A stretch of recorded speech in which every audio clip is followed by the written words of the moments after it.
বলা বলি করছিল সাবিত্রীর মতো একটা কন্যা আছে, সেই কন্যাকে তোমরা পুষ্টিগুণ করে লক্ষিন্দরের সঙ্গে বিবাহ দেবো।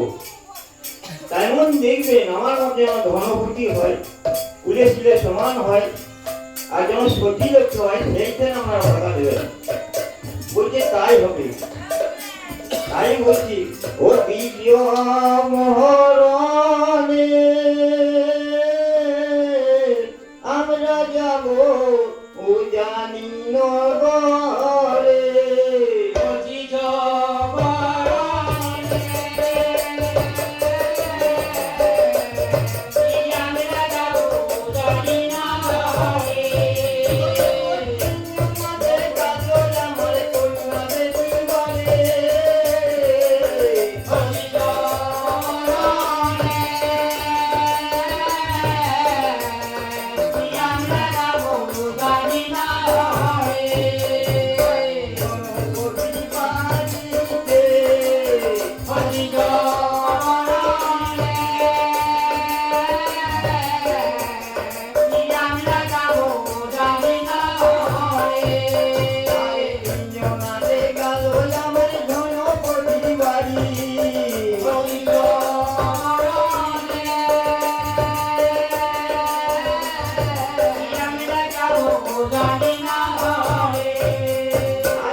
আপনারা কোথা থেকে আসছেন গো?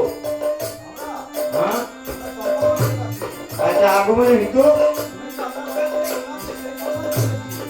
আমার ঘরে কন্যা আছে, সব তো বিবাহ তো অবিবাহ তো কন্যা আমার বাড়িতে নেই। না না, আমরা কি উপর দেখে দিচ্ছি, আমরা যাবেন কি মিঠুনি নগরে সাজ মেরে বাড়িতে কন্যা আছে, নাম হচ্ছে বেহুলা। বলছে আচ্ছা আচ্ছা, তাহলে আমার ঠাকুর মশাই বলছে রাজা মশাই তাহলে আমরা আসছি।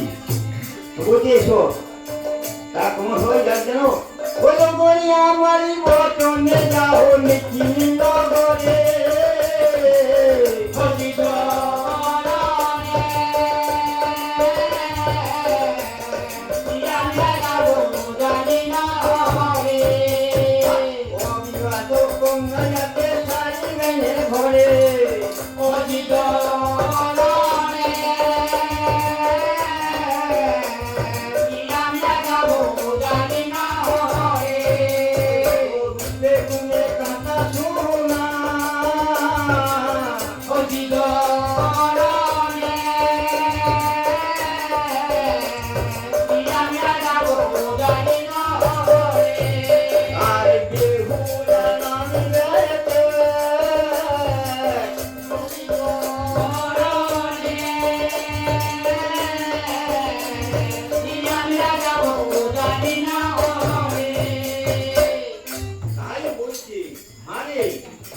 তোমার মা বাবা বাড়িতে আছে রে?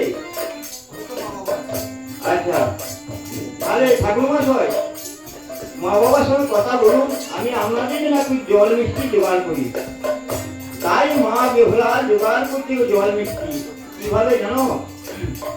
বসিতে আসলে দিতে জল ফিরে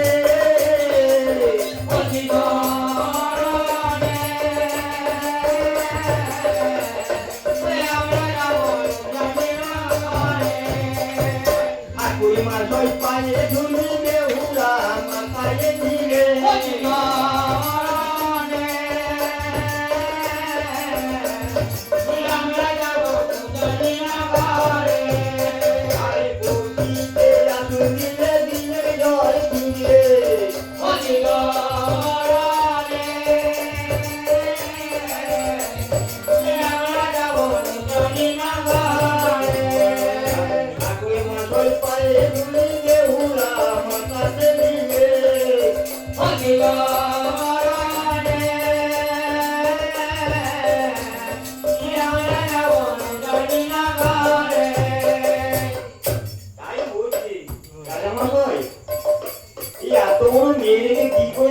ভাত খাচ্ছেন গো বাড়িতে?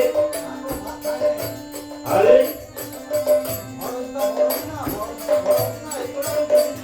আচ্ছা আচ্ছা, আপনাকে কেন বলবো জানেন?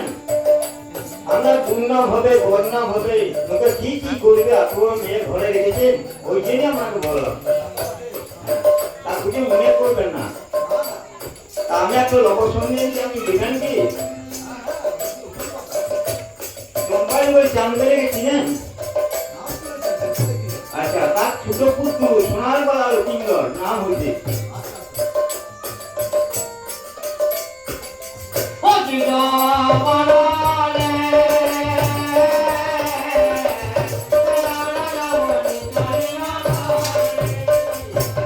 তার ছোট পুত্র জন্য তা ওই না দেখুন বলছে